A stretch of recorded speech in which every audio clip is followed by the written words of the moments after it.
Assalomu alaykum. Hurmatli qatnashchilar, Uztransgaz aksiyadorlik jamiyati faoliyatiga oid savollar yuzasidan bo'lib o'tadigan savol bering javob beramiz loyihasiga ishtirok etganingizdan xursandmiz. Marhamat, savollar bo'lsa berishinglar mumkin. Savollar berilguncha qisqacha bir tafsilotlardan aytib o'tamiz. Bugungi bizani shu loyihamizda asosan O'zbekiston Respublikasi Vazirlar Mahkamasining 2026-yil 29-apreldagi 202 sonli qarori ijrosi. Ya'ni bu haqda ko'proq ijro intizom bo'lim boshlig'i Davlatbek qisqacha aytsangiz savol javob bo'lgani uchun. Bu qaror tasdiqlandi o'sha 24-aprelda 2026-27-yillarda huquqiy madaniyatni yuksaltirish bo'yicha chora-tadbirlar dasturini tasdiqlash to'g'risidagi qaror. 202 sonli qarori. Bu bo'yicha bizga bir qator topshiriqlar belgilangan. Bu yerda Energetika vazirligi tomonidan nazorat reja ishlab chiqilgan. Nazorat rejaga asosan bizda tegishli mas'ul xodimlar belgilanib, bizda ham nazorat reja ishlab chiqilgan. Bu yerda bir qator o'sha ijrochi mas'ullar belgilangan.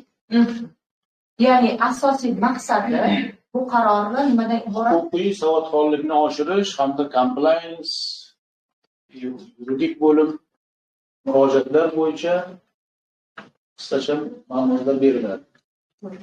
Savollar bormi? Xo'p, savollar hali yo'q ekan, tayyorgarlik ko'rsatish shekilli. Unda shu bo'yicha O'zbekiston Respublikasi Prezidentining 2026-yil 1-apreldagi aholi bilan muloqot tizimini samarali tashkil qilish bo'yicha qo'shimcha chora-tadbirlar to'g'risida 51-sonli farmonlari bo'yicha qisqacha targ'ibot beradi yuridik bo'limi mutaxassisi Daniyarov Farruh. Marhamat, sizga so'z. Assalomu alaykum.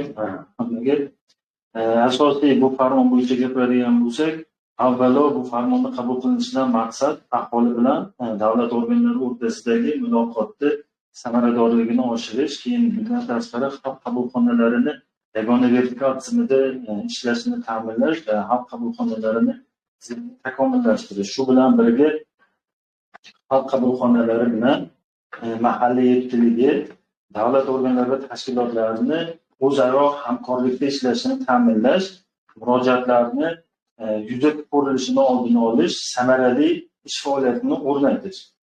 Bundan tashqari yana murojaatlarni o'ziga keladigan bo'lsak, murojaatlarga nazorat vaqti rejimi o'rnatiladigan bo'ldi.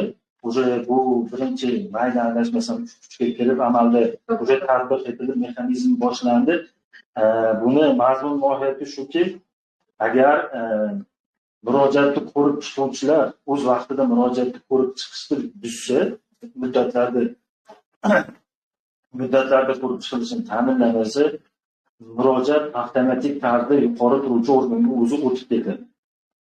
Bundan tashqari murojaatlarni qabul qilishda ularda shoshilinch, odatiy, maslahat talab qiluvchi toifalarga ajratish tizimi joriy etildi. Bundan tashqari davlat organlari, tashkilotlarning axborot xizmatlari bilan xalq qabulxonasini hamkorligida murojaatlarni samarali ko'rib chiqish tizimlari joriy etiladigan bo'ldi. Endi xalq qabulxonasini o'ziga keladigan bo'lsak, Prezident xalq qabulxonasining boshlig'ini O'zbekiston Respublikasi Prezidentining tomonidan tayinlanadigan bo'ldi. Uning o'rinbosarlari O'zbekiston Respublikasi Prezidenti administratsiyasi tomonidan tayinlanadigan bo'ldi. Bu o'z vaqtida shu murojaatlarni ko'rib chiqishga bo'lgan e'tiborni qanaqa darajaga ko'tarilganligini bildiradi. Hamda biz endi o'zaro o'zimizga tushgan murojaatlarni o'z vaqtida ko'rib chiqishimiz shart. Bu nazoratda turgani qat'iy bo'lib turibdi. Mana shu farmon bilan yana mustahkamlanadi. To'g'ri, yuqoridagiga ko'ra aholi murojaatlari bilan ishlashda tizimdagi mazkur yangi talablarni inobatga olish, tarkibiy bo'linma va quyi tashkilotlar rahbarlari, xodimlari mas'uliyatini yana oshirish, ariza, shikoyatlarni berilgan muddatlarda va sifatli ko'rib chiqishlar ustidan qat'iy nazorat o'rnatish ya'ni shu farmon bilan belgilangan. Bu yerga yana qo'shimcha ustunasiz tomonidan qilinadigan ishlar bo'yicha gapiradigan bo'lsak, bizda shu yil boshidan reja jadvalga asosan sayyor qabullar yo'lga qo'yilgan, shaxsiy qabullar yo'lga qo'yilgan va bugungi kunda shu joylarga chiqib sayyor qabullarni, ommaviy qabullarni ko'paytirganimizni inobatga olib, murojaatlarimiz soni o'tgan yilga nisbatan kamayyapti. Ya'ni shu joyga borib hal qilingan murojaatlar shu joyda hal qilinganini inobatga olib, bu yoqqa respublikaga murojaatlar kelishi kamaygan. Undan tashqari biz BKS orqali sayyor qabullarni ham tashkil qildik. Bu yerda maqsad shaxsiy qabullarni ham, sayyor qabullarni ham maqsadi nimadan iboratki, shu fuqaro uydan o'tirgan holda, ya'ni hech qanaqa bezovta bo'lmasdan holda telefon orqali xuddi shunaqa qabulda ishtirok etishga muyassar bo'lyapti. Buni ham juda qulayli, ya'ni biz fuqaro aholi juda xursand bundan, bu ham bizda yo'lga qo'yilgan. Savollar bormi? Targ'ibotimiz yaxshi o'tyapti shekilli, savollar hozircha yo'q. Endi ruxsat bersanglar, yana biz targ'ibotni davom ettirsak, compliance yo'nalishi bo'yicha ruxsat bersanglar. Mana uzr, savol bor ekan. Marhamat. Assalomu alaykum. Assalomu alaykum. Marhamat, o'zingizni tanishtiring. Ismim Mavluda, Mamatov Mavluda bo'laman.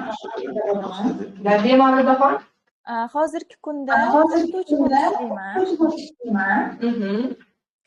Yo'nalishim kimyo yo'nalishi. Shu qiziqishim bor meni. Transgazga mana hujjat topshirsam, o'ragaman. Ishim to'g'ri keladi. Savolingiz uchun rahmat. Hozir savolingizga bizani kadrli departament boshlig'i Bobo Shuhratga javob beradilar. Rahmat qiling. Rahmat kattakon. Assalomu alaykum. Siz qaysi regiondan istiqomat qilasiz? Toshkent shahrida. Toshkent shahrida ijro apparatimiz bor, injiniring bor va Toshkent magistratura qurol boshqarmasi bor. O'sha tarafda joylashgan ko'chada Toshkent magistratura qurolariga borib, hujjatlarni topshirish kerak bo'ladi. Siz aytgandek, masalan, o'sha gaz sohasi bo'lgani bilan kimyo bo'yicha laboratoriyalarimiz bor, qator yo'nalishlar, har bir yo'nalishimiz bor bizda. Etimizmi, moliyami, kimyomi, hujjat topshirib berish kerak, ko'rib chiqiladi. Albatta, imkon bor, kirsa bo'ladi. Rahmat kattakon. Qo'shimcha aytib o'taman, murojaat qilsangiz ham bo'ladi. Ya'ni og'zaki murojaatlar bizda yozma ravishda qabul qilinadi, ya'ni qabulga yozilsangiz ham bo'ladi. Marhamat, meni raqamimni yozib olsangiz bo'ladi. Murojaat bo'limining boshlig'iman. Ismim Surayyo, 99 01 45 94. 99lik 01 45 94. 010 94. Telegram raqamimni ham yozib oling. O'sha Telegram raqami orqali ham gaplashsak bo'ladi. 94lik 695 55 97. Kattakon rahmat. Sog' bo'ling, salomat bo'ling. Savolingiz uchun rahmat. Rahmat kattakon. Marhamat, savollar bormi? Hozircha savollar yo'q ekan, unda targ'ibotda davom etamiz. Hozir so'zni kompleks nazorati bo'limi boshlig'i Ismatov-Turnikiga bersak, qisqacha kompleks yo'nalishida Ustrasgazda nima ishlar olib borilyapti, shu bo'yicha bizga bir chiroyli ma'ruza o'qib. Assalomu alaykum, hurmatli ishtirokchilar. Avvalo, mazkur muloqotda ishtirok etayotgan barcha fuqarolar va hamkasblarimga o'z minnatdorchiligimni bildiraman. Bugun sizlarga jamiyatimizda korrupsiyaga qarshi kurashish bo'yicha amalga oshirayotgan ishlar haqida qisqacha ma'lumot bermoqchiman. Bugungi kunda korrupsiyaga qarshi kurashish har bir davlat tashkiloti va xo'jalik jamiyatining ustuvor vazifalaridan biri hisoblanadi. Shu munosabat bilan Uztransgaz aksiyadorlik jamiyatimizda korrupsiyaga qarshi compliance tizimi joriy etilgan bo'lib, mazkur tizim korrupsiyaviy xavf-xatarlarni aniqlash va ularni oldini olishga qaratilgan. Shu o'rinda ta'kidlab o'tmoqchimanki, jamiyatimizda korrupsiya bilan bog'liq holatlar haqida xabar berish uchun bir qator qulay aloqa kanallarimiz yaratilgan. Xususan 1852 qisqa raqam ishonch telefoni bor. Yaqinda joriy qildik. Bundan tashqari Uztransgaz antikorrupsion bot Telegram botimiz ishlayapti. Compliance UTG.uz elektron pochtamiz ishlayapti. Rasmiy veb-saytda va ijtimoiy tarmoqlardagi sahifalarimizda murojaat qilish mumkin. Har bir kelib tushgan bir murojaat belgilangan tartibda ko'rib chiqiladi va murojaat etuvchilarning maxfiyligi ta'minlanadi.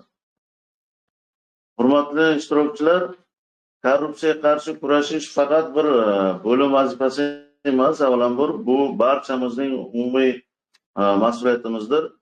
Shu bois barchangizni qonunchilik talablariga rioya qilishga, huquqbuzarliklarga befarq bo'lmaslikka va halollik tamoyillarini qo'llab-quvvatlashingizga chaqiraman. E'tiboringiz uchun rahmat. Rahmat sizga ham. Hurmatli ishtirokchilar, savollar bo'lsa savollarni bering. Sababi vaqtimiz ham chegaralangan. 11 dan 12 gacha e'londa ham ko'rsatilgan. Savollar bormi? Sizlarga savollar bo'lmasa, targ'ibotda davom etamiz. Bizda bu yerda ishtirok etyaptilar. Shuningdek, boshqaruv raisining ma'naviyat va davlat tili masalalari bo'yicha maslahatchisi Umarov Abdukarim aka, marhamat Abdukarim aka, bizga bir qiziqarli ma'lumotlar bo'lsa, shuni ham bir aytib o'tsangiz, agar savollar berilguncha. Assalomu alaykum. Tashkilotlar. Bugungi kunda O'zbekiston Respublikasi Prezidentining bir qancha farmon ishlari bilan bu sohaga juda katta e'tibor berilyapti. Ya'ni xodimlarni, shu tashkilotlarda ishlayotgan xodimlarni ma'naviy ma'rifiy darajasini oshirish maqsadida bo'yicha dasturlar qabul qilingan, bo'yicha ish rejalari, kalendar, yillik kalendar ish rejalari tasdiqlanib, o'sha asosda ish yuritilyapti. Bundan tashqari, shu tashkilotlarda ish yuritishda, davlat tilida ish yuritish bo'yicha harakatlar qilingan. Ko'p joyda bu уже amalga oshirilgan. Ya'ni bizning Uztransgaz tizimida hujjatlarni davlat tilida yuritilishi bo'yicha hamma normativ hujjatlar qabul qilinib, 2021-yildan beri ish yuritish davlat tilida olib borilmoqda. Tashkilot hamma tarkibiy tuzilmalarimiz va tashkilotlarimizda ham hammasida bu narsa yo'lga qo'yilgan. Tashqari hozirgi kunda mana xodimlarni ma'naviy ongini oshirish maqsadida o'sha ichki turizmni rivojlantirishga ham ahamiyat berilgan. O'zbekistonda turizmni rivojlantirish uchun viloyatlarga shunaqa sayohatlar tashkil qilinmoqda. Hozir mana Samarqandda Imom Ismoil al-Buxoriy majmuasiga tashkil qilindi. Xodimlar Islom sivilizatsiya markaziga ham xodimlar olib borilib, ancha ma'naviy daraja oshirilmoqda. Tushunarli. Rahmat. Yana savollar bor? Onlayn savollar bo'lmasa, mana bu Telegramga savol keldi, o'qib beraman. Извините за беспокойство, неудобно просить, не сочтите за наглость, или дословно уверовал. Хотелось бы обратиться с просьбой рассмотреть возможность предоставления служебного жилья. Сейчас у меня значительные расходы, я совмещаю работу с учебой, оплачиваю учебу и аренду жилья. В ближайшее время планирую создать семью, поэтому вопрос жилья становится особенно важным. Если есть такая возможность, был бы очень благодарен за рассмотрение моего вопроса. Ya'ni ushbu fuqaro bizni xodimimizni endi o'zlarini aytib o'tmadilar, xodimman dedilar. Shu savolni berganlar. Ya'ni shu savol bo'yicha endi Abdufattoh aka sizga agar so'z bersang, Musayev Abdufattoh aka shu savolga javob beradilar. Qo'shimcha bo'lsa, qolganini ham qo'shib ketamiz. Ya'ni qimmatli qog'ozlar va aktivlar bo'limi boshlig'i Musayev Abdufattoh aka so'z sizga, marhamat. Assalomu alaykum. Qaysi qulay bo'ladi? Rus tilida javob berish Farqi yo'q. Bular prosta o'zlariga qulaylik qilib rus tilida gapirdi, lekin orada o'zbekcha gaplar ham bo'lgan. Assalomu alaykum, shu savol bersam bo'ladimi? O'zbekcha beruvdim. hozir amaldagi qonunchiligiga asosan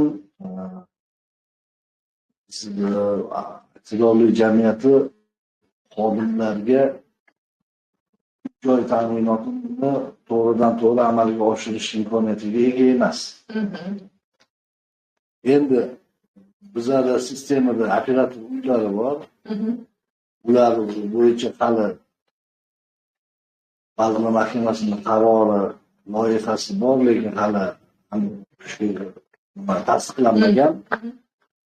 Shundan kelib chiqadigan bo'lsak, vaqtinchalik bu xodimimizni muammolarini hal qilish uchun ular o'zlarini rahbarlariga murojaat qilsalar, o'sha tegishli UMGmi yoki bo'lmasa nima DXGda agar qayerdadir bo'sh yotgan operator uyi bo'lsa, o'sha joyda yashab tursalar bo'lishi mumkin. Tushunarli. Rahmat savolga ham, rahmat javobga ham. Marhamat, savollar bormi? Hurmatli eshituvchilar, savollar bo'lsa savollarni berib olinglar. Vaqtimiz chegaralangan. Yana aytib o'taman.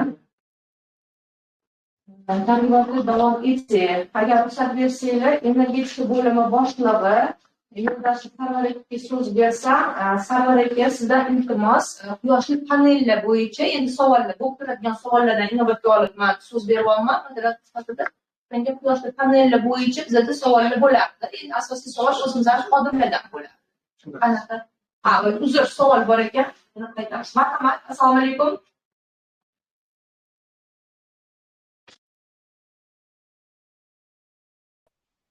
Assalomu alaykum.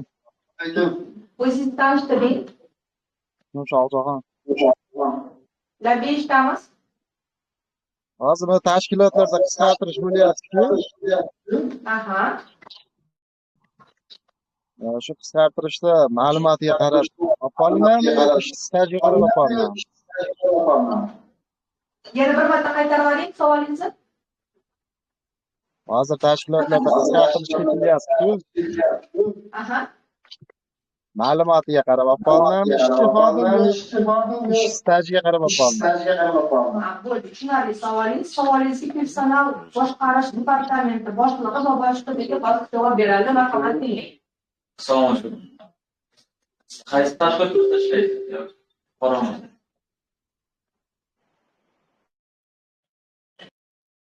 Ishlayaptimi?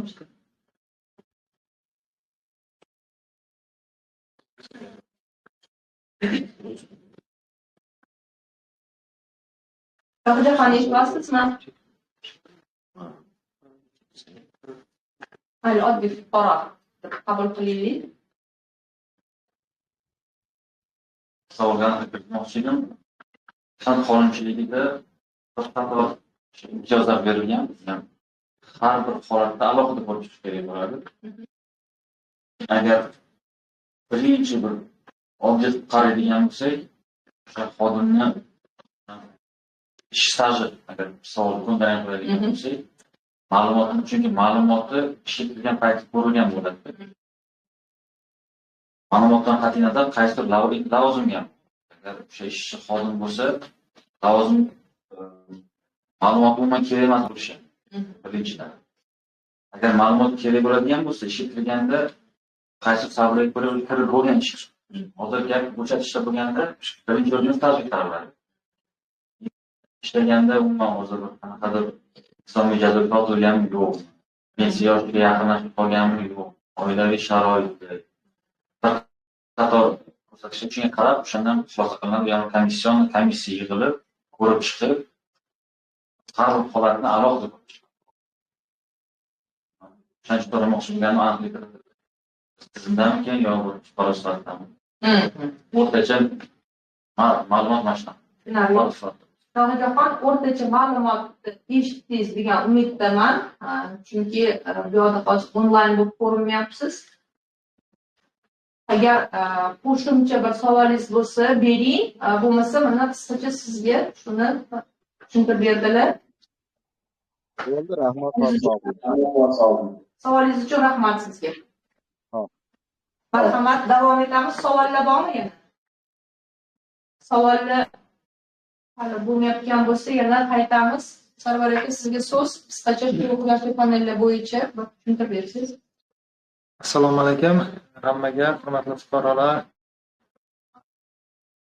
Mana keyingi yillarda respublikamizda shu energiya resurslarini iqtisod qilish, qayta tiklanuvchi energiya manbalarini rivojlantirish bo'yicha bir qancha amalga oshirilyapti, bir qancha ishlar. Shu qatorda Transgazda ham elektr va tabiiy gazni iqtisod qilish bo'yicha chora-tadbirlar amalga oshirilyapti, qayta tiklanuvchi energiya manbalarini o'rnatilyapti.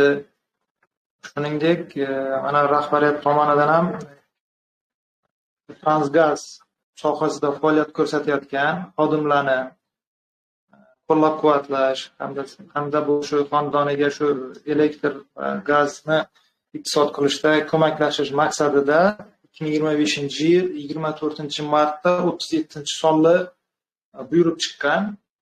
Bu buyruqda maqsad shundan iboratki, kim uyga energiya tejamkor quyosh panellarini o'rnatsa, ularga 3 yil muddatga suda berish belgilangan. Hozir bu imkoniyatdan bir qancha xodimlar foydalandi. Hozir ham bu prikazimiz, buyruqimiz amalda.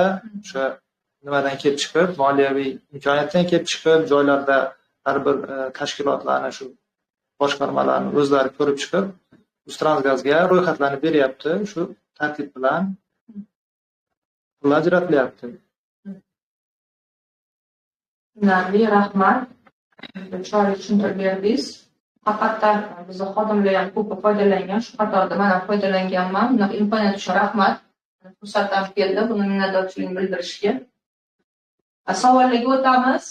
Hurmatli eshituvchilar, savollar bo'lsa marhamat beringlar. Marhamat, assalomu alaykum, o'zingizni tanishtiring.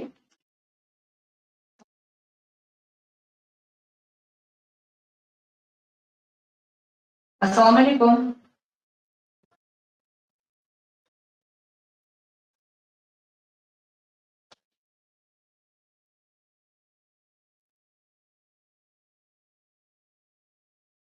Savollar berilguncha yana o'tamiz targ'ibotlarga. Ruxsat bersanglar, yana personalni boshqarish departamentiga qaytamiz. Bugun shuhratga tushuntirish berdingiz, lekin yana to'liqroq, misol uchun dolzarb masala hozir bizda murojaatlarda ham outsourcing yoki muqobillashtirish. Ya'ni shu bo'yicha bir qisqacha ma'lumot bersangiz savollar bo'lguncha. Ya'ni shu savol bo'lsa, balki shu javobini ham olish mumkin. Hukumatimiz tomonidan bir qator hujjatlar topshiriqlar bor. Bizning asosiy shu aksiyadorimiz Moliya vazirligidan topshiriqlar bor. Asosi bilan birgalikda hamkorlikda berilgan. Turmasliklar o'shani bir ommalashtirish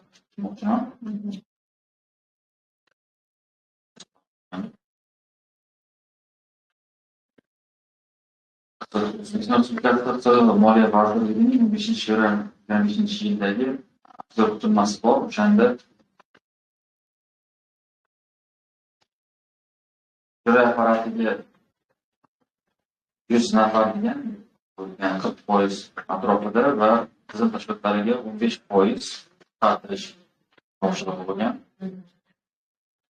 Undan keyin 508-sonni Vazirlar Mahkamasi qarori bor. Yoqilg'i energetika sohasidagi korxonalarda transformatsiya jarayonlarini jadallashtirishning qo'shimcha chora-tadbirlar. Bu yoqda ham 20% maqbullashtirish qilgan. Bundan keyin Prezidentimizning farmonlari bor. 178-sonni 4-oktyabr 2025-yilda chiqqan. Respublika ijro etuvchi hokimiyat organlarining faoliyatiga raqamlashtirishni keng joriy etish hisobiga boshqaruv tadbirlari sonini maqbullashtirish chora-tadbirlari nomlanadi va bu yerda 10% miqdorida maqbullashtirish topshiriqlari berilgan. Yaqinda chiqqan 124-sonli Vazirlar Mahkamasi qarori bor. Mart 2018-yilda bu yerda bu va 4-may 222-son Vazirlar Mahkamasi qarori bor. Bu ikkalasi ham shu 26-yilda davlat ulushi 50% dan yuqori bo'lgan yirik korxonalarda mahsulot tarmog'ini qisqartirish orqali ishlab chiqarish xarajatlarini maqbullashtirish chora-tadbirlari deyiladi. Ikkalasida ham kompaniyamda reyting va KPI'lar va maqbullashtirish hammasi inobatga olingan. Ulardan kelib chiqib jamiyatimizda boshqaruv qarorini qabul qilingan. Boshqaruv qarori 25-23 kuni 10-sonli jamiyatimizning tuzilmasini va xodimlar sonini maqbullashtirish bo'yicha chora-tadbirlar. Ilgisi 25-29 kuni jamiyatimiz ijro apparati va tarkib tuzilmalari xodimlari sonini hamda shtat birliklari sonini maqbullashtirish. 26-23 yanvar kuni 9-sonli buyruq qarori qilingan. Jamiyat ijro apparati va jamiyat tarkib tuzilmalari shtat birliklari sonini qisqartirish, shuningdek ularning yangi tuzilmalari va shtat birliklarini tasdiqlash to'g'risida. Eng asosiylardan bittasi Prezidentimizning farmoyishlari bor. 59-sonni 18 noyabr 2005-yilda bu hujjatga asosan ham qisqartirish ham outsourcing o'sha bir qator topshiriq ketgan. Masalan, 4-ilovada yozilgan. 4-ilovada 20 ta yo'nalish ko'rsatilgan. Respublikamiz bo'yicha outsourcing bajarish lozim bo'lgan funksiya va xizmatlar ro'yxati deyiladi. Shundan keyin komissiya ko'rib chiqib 26-27 yanvar kuni 9-sonli buyruq qabul qilingan. Jamiyatda yordamchi funksiya va xizmatlarni outsourcing bo'yicha chora-tadbirlar. 20 taning ichidan 6 yo'nalish tanlab olinganimizda, shundan hozir bunda 2 ta yo'nalish oxiriga yetkazildi, outsourcing chiqarildi va hozir yana 4tasi jarayonda hozir. 25-yilda 5% tizimda, 26-yilda 5%, 27-yilda 5% ga qisqartirish va maqbullashtirish ko'rsatilgan. Jamiyatimiz ijro apparatida 25 va 26-yillarda 10% dan qisqartirish ko'rsatilgan. Jarayonlar hammasi hozir deyarli 50% amalga oshirildi. Shu yil oxirigacha o'tkazish. Rahmat, juda chiroyli, to'liq savolga javob bo'ldi degan umiddamiz. Endi davom etamiz. Savol bor? Rahmat, assalomu alaykum.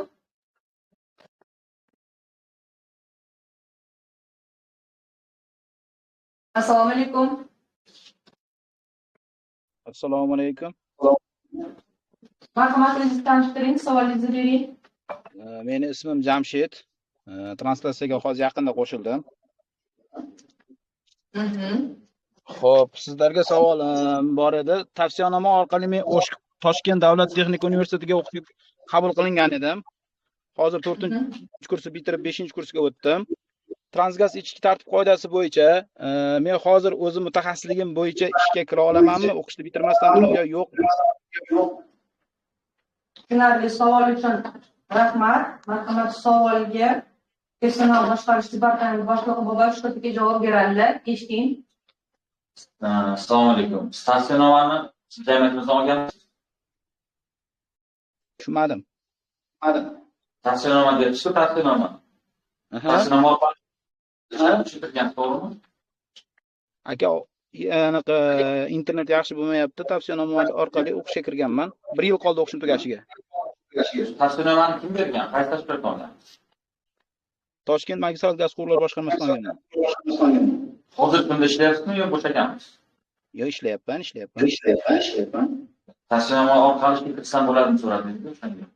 Yo, o'zim mutaxassisligim bo'yicha ishni davom ettirmoqchi.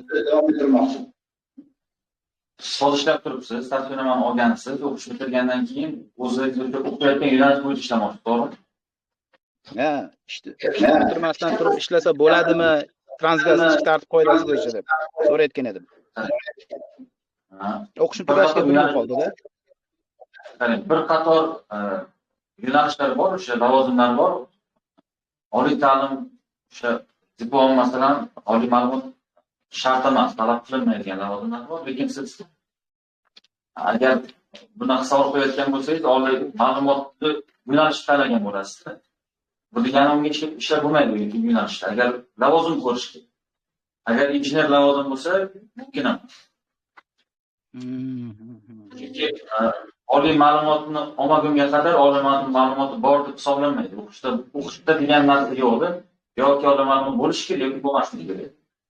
Demak, olib olishim kerak diplomni.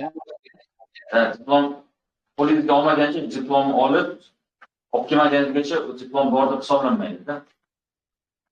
1 yil qoldi shu o'qish tugashiga, shunga ishni o'sha o'zim mutaxassisligim bo'yicha ish davom etasan dedi. Diplom o'sha olinmagunga qadar bor deb hisoblanmaydi. Buni даже diplom himoya qilingandan keyin ham masalan 20 kun 1 oy ishlaveradi diplom. O'shanga olingunga qadar ham hisoblanmaydi diplom bor. Diplom olishim kerak ekan. Rahmat. Rahmat sizga ham savolingiz uchun javob oldingiz. Qo'shimcha bo'lmasa, sog' bo'ling, salomat bo'ling.